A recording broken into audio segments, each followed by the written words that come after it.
PriceCheck, the pricing podcast, powered by Quicklizard. Hi, I'm Iain Lewis, VP of Growth and Sales here at Quicklizard. On today's podcast, we've got Anna joining us. Anna is the co-CEO of TopMonks. Anna, do you want to give a quick introduction to yourself? Yeah, hi. Thank you for having me. So I work for TopMonks, which is a software house, European-based. We've been dealing with pricing for over 20 years. We've developed some robust pricing tools, also some for small and mid-scale pricing tools. But mostly, and that's why I'm here probably today, we've been implementing those software products for over 20 years at customers worldwide. So that is our specialization. Great, thanks for making the time to join us today. And thinking about those 20 years of implementing pricing software change in a business, you must have seen a lot of occasions where pricing teams have failed, where pricing teams have been very successful, where you've seen the transformation go either way. Just very quickly, by way of an introduction, what do you think are the top factors that drive a successful business transformation? So if we first look on the successful ones, those are the companies, large corporations that identified the necessity of change, and that necessity usually came from mid-management. Usually there is a person who is innovative enough to actually follow what is happening on the market. And that given person realized that whatever they were doing for the past 20, 30 years, whatever they were doing manually, it just doesn't stand. It doesn't work anymore. And the margins are dropping. They actually do not know what is happening within the business. And those, let's say, mid-managers, pricing managers usually, when they identify the need, they sometimes start right. They start with looking into the business, trying to understand the business, trying to look on the business to be, and especially understanding that all the answers are in the numbers, in the data. And once they recognize that all the answers are in the data, they start gathering the data and they realize that is the bottleneck. They just do not have it. They do not know where to find it. It's in such a worse state that they just cannot analyze it. And that's why they have to engage the other departments.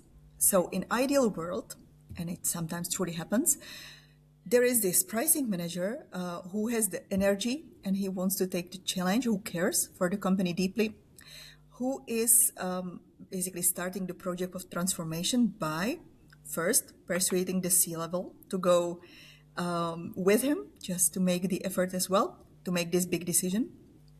But at the same time, looking at the other departments of business, sales, finance, IT, and persuading them to actually get committed, to take accountability for it, and to work together.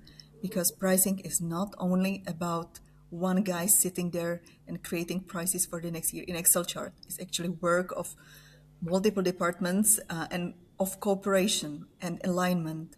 So in ideal world, they get the engagement and the decision of the C-level, but they also get the commitment of all the other departments. And then, and that's what I see, that's the most important part, they take it step by step.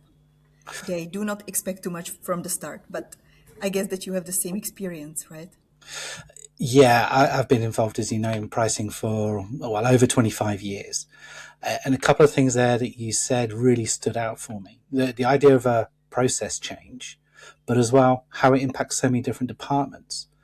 And what I've really noticed over the years, pricing rarely owned by one department. It's often owned by so many, like you suggested. You've got sales, you've got marketing, you've got execution, you've got finance.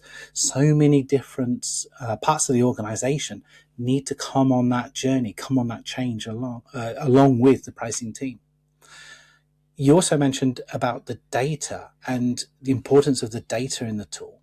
So let's dive in. First of all, we'll come back to data in a moment. Let's talk about cross-functional teams and how they often work together, or conversely, where they don't work together, how they work in silos. Any particular examples or relevance around that? Yeah, definitely. So for us, the bottleneck is usually the IT department, which is booked for months. And if you cannot get the data at the very start, we cannot really help. For us, it's the precondition to start any pricing project, to see the data, get the data samples, see the structures. So somebody has to give us the answers. If we say, show us the data, they just send it. So that is what we recognize in every single project. And that's actually the most underappreciated topics. Companies usually think it's all right, they have them and they have the data in a great state. At the moment we start asking and they have to deliver, they realize that they have no clue. To be specific, in the past few months, we experienced one company having few thousands of Excel charts, some of them being with a mother company, some of them with a daughter companies. They're somehow intertwined. Nobody knows how. Even the formulas are somehow connected, but they just didn't figure it out. And some ladies who understand some Excel charts are not there anymore. So they took the knowledge away. So it's such a mess that it actually it will take a year to identify even where the source of information comes from. And what we want to achieve is that they have one source of truth. That's like ultima ratio is something we really badly need. So they will have a hard job. So if they would like to start the pricing transformation at the moment, we have to tell them, hey, you are just not ready for it. And it's not about your pricing maturity. That may be quite good. You understand your processes, you know how to improve it, but your data is just not ready. The second striking part, which we experience now multiple times, it repeats, is that at the same time as the large corporations decide for a transformation, they want to do it all at once. They want to change the ERP system, now mostly transferring to SAP S4HANA. And at the same time, with it, they want to transform the pricing processes. And they cannot imagine how much it is for them to take, how big the changes are, and they usually do not handle the changes that well. It just turns into chaos, and we have to wait for the SAP transformation to take part first so that we can step in. But I guess you have experienced that as well, right? Indeed, quite often I've come across situations where a company's thinking about we need to change the tool to be better at pricing, and then the focus is on the tool, not necessarily on the process that goes hand in hand with that. There's been a few times when I met with companies where they want to take their old business process built on legacy tools like Excel, the example you gave with all of those different Excel tools, take the same business process, transfer it onto a new tool, and expect to receive a lot of benefit, a lot of improvements. Now, obviously, you're automating things like data inbound and stuff like this and data outbound, you're going to get benefits. But doing a lift and shift of the old process onto a new tool, in my opinion, it feels like you're missing out on capturing quite a lot of the benefits that would actually come with that. And the example you just gave with all of those Excel spreadsheets, thinking about the business process that must drive those, do you feel that organizations, when they're going into a business transformation, such as pricing, do you feel they're generally ready? You mentioned earlier as well, data is a key thing. How much planning needs to go in to get all of these pieces in place? I would say generally they are not ready at all. Secondly, they do not know what to expect. They are not being realistic. So if they would speak to somebody technical like us, they would directly see that it is a huge change. So I will look into the points which are being underappreciated. So first of all, if we start any discussions about pricing tool implementation, we always want to see the processes as they are and the processes to be the best possible scenario, how would they like to have it?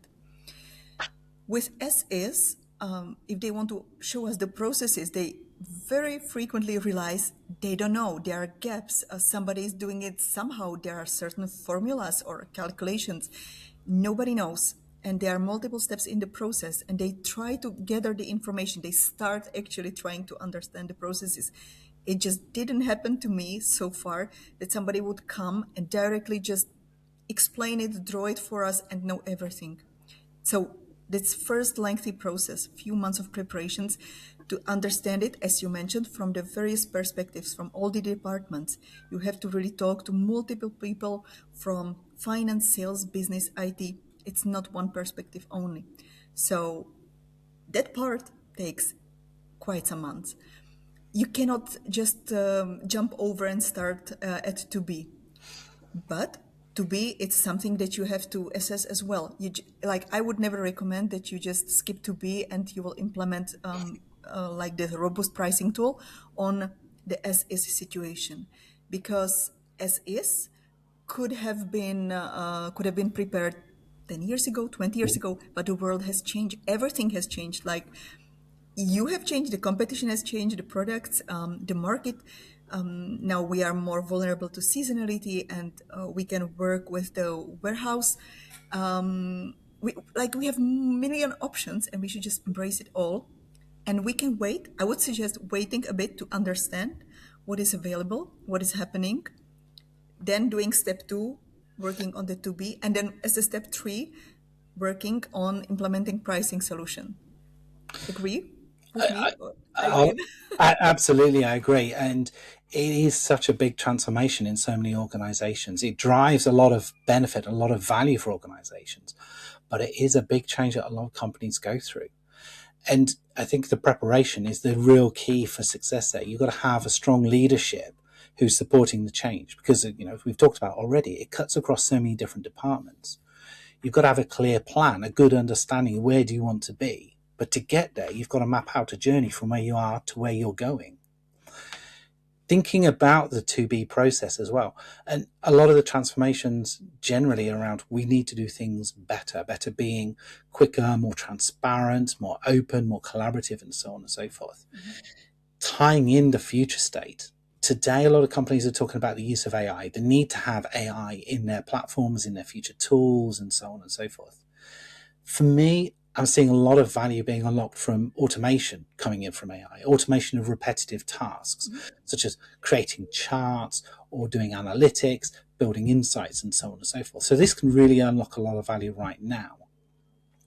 In your experience today, are companies thinking that direction about where do we automate current processes for the future world, particularly when they're maybe stuck in a process or mindset from 10, 15, 20 years ago? Yep. We are AI-driven company. We use it daily. We use it for coding. We use it for code reviews. We especially use it for any administrative tasks that are annoying and they take a lot of time. So we created a lot of time that we can spend on more important things, on decision making, or on understanding, actually using our brains, better than hands. So it works, but it only works because we understand what is happening within a company. We understand what is Claude doing. We can really guide it and streamline it. And it doesn't mean that we will just say, hey, Claude is working today and we go for a swim, run, and coffee. It really means that we have the expertise, we have the experience, and we are sitting at the computer. And what we are trying to do is simulations, and we try to use different options, and actually that is the great benefit. So if you do understand your pricing, if you do understand your processes, if you're strong in it, you can use it. First step, yes, anything which is manual labor, which is repetitive, you can definitely replace it by AI. But for anything more complex, you have to be the expert. You have to be the one who is guiding it. You can never let it just spread, because it goes sideways within 5 minutes, immediately. So imagine that you are not so mature in pricing and you just use an agent to help you out. It doesn't work. It simply doesn't work.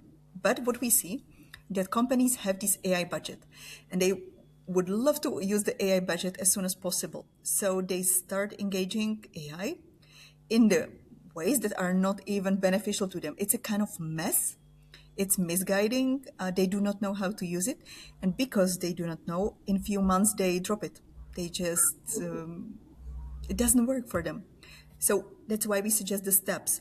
So if you can use AI at the end, definitely, and it helps you significantly. But you still have to take the steps before that. This understanding, as is the understanding of to be, understanding, and especially having the data. Imagine using AI without having clean data. Impossible, right? Absolutely. And without that clean data as the background, as the building block to start making decisions on, even today where decisions are quite manual, where tools are quite manual, having errors in that data extrapolates those errors. Yeah. And you tie that into a new tool, a new process where those decisions are able to happen much more quickly. Again, but with control, with transparency, without having that data foundation being clean, being clear, being ready to go, you're making more decisions more quickly that are not necessarily a perfect decision because of that, because of the underlying data. That does bring a bit of a debate, I guess. When is it better to make a quicker decision on imperfect data versus a delayed decision while you're waiting for that perfect data? What are your thoughts? I know there's probably not a right or wrong answer, but what's your thoughts on that? So my opinion would be at least do something, react quickly. Imagine the oil crisis. So we had customers, and some of their products had the main commodity oil. Then the prices, what happened? It was sudden. Nobody expected it, and they were not able to react in months. How much did they lose? Well, it was tremendously a lot. So at that given moment, if they were at least able to identify which products are impacted, and out of the whole portfolio of products, how much is it actually? What is the ratio? What is the portion of products? They would have taken at least some steps and minimized the loss that they had. So I would say be ready for it, that anything can happen now. It can be war, it can be oil crisis, it can be gas, anything can happen.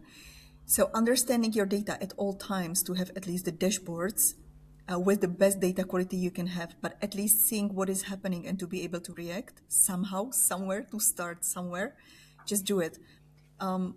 You can always identify what is the biggest pain at that given moment, and at least do something about the biggest pain. So start small, but start somewhere. Imagine you can prepare if it comes to pricing implementation, it can take years before you are ready, before it's implemented. Can you wait that long if the world is changing so rapidly? I guess you can't. That's interesting because I think recently we had an article on LinkedIn, maybe on one of the blog posts, about the biggest cost of choosing pricing software isn't the software you choose, it's the delays that happen before making that decision, before starting that journey. And you take Quicklizard, we can implement pricing software in sort of 12 to 16 weeks, have customers up and running, delivering value. But if a company is waiting 3 months, 6 months, 2 years for other projects to happen, ERP upgrades, as you mentioned earlier, and so on and so forth, all of these delays are still happening and compounding on all of those pricing decisions, all of those pricing moments that happen day in, day out in an organization, which are maybe imperfect, which may be a bit delayed, and so on and so forth. It's really coming back to planning out where you're going to go as a business, where you need to keep driving the requirement to make sure you're going to be successful. Yeah, and that's why I say start small, but start somewhere. Either you can use the time for all your preparation, and you don't have to choose for the robust pricing tool. You can just start small and then switch, but just do something. Otherwise, the train is too quick and you will never catch up. I think it has proven us right what has happened in the past few months. Absolutely. And I think it's a very common theme now that people are living with disruption. Disruption is the new normal, the new consistency. Starting with COVID and pretty much everything going on in the world since then, both political, both business, everything is really driving a lot of change, a lot of need to change. What are your thoughts around winners and losers going forward from where we are today? Is it something that companies are going to be missing out in the marketplace if they're not already thinking about changing the decision process around how pricing is made? Yeah, that's what I precisely think. I think there will be a huge gap, and only like generally, large corporations are rigid and conservative, most of them. Even nowadays, you still find super large corporation who is using pen and paper for some of the calculations. You can see that within those thousands of people, there is one lady called Mary, and she knows everything. And if she gets sick or retired, they are just screwed. So I believe that you have to automate in order to be very quick with decision making and with changing the prices. You cannot change prices unless you have the data, unless you understand what is going on, unless you can react to the market signals very quickly. So those companies who will not become dynamic and use this dynamic way of pricing, they will just lose, because those companies which do, they will react to whatever is happening in the matter of days, even hours. Imagine if you would start with approval process.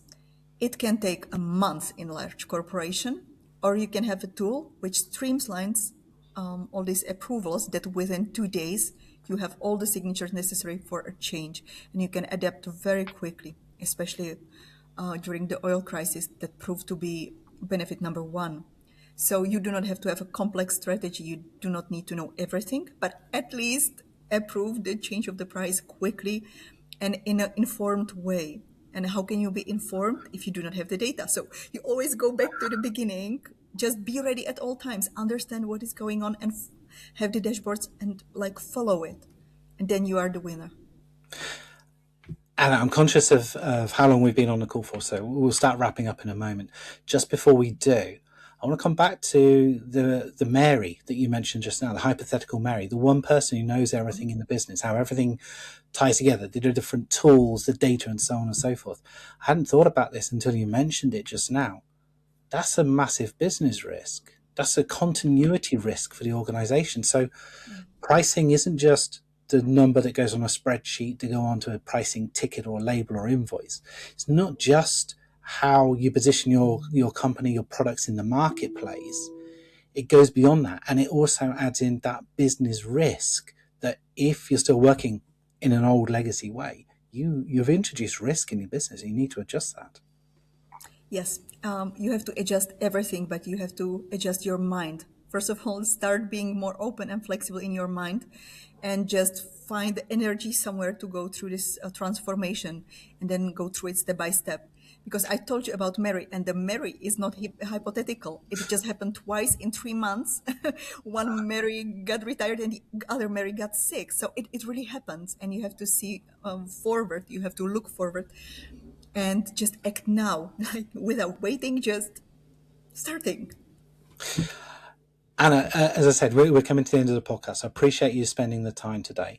If I just do a quick recap, let me know if I've missed anything around this. So it starts with the planning of where you're going, planning what data you need and the quality of it, planning the cross-functional transformation. So many people are involved, but also do something quickly to get started. This is a journey. It's not going to happen overnight.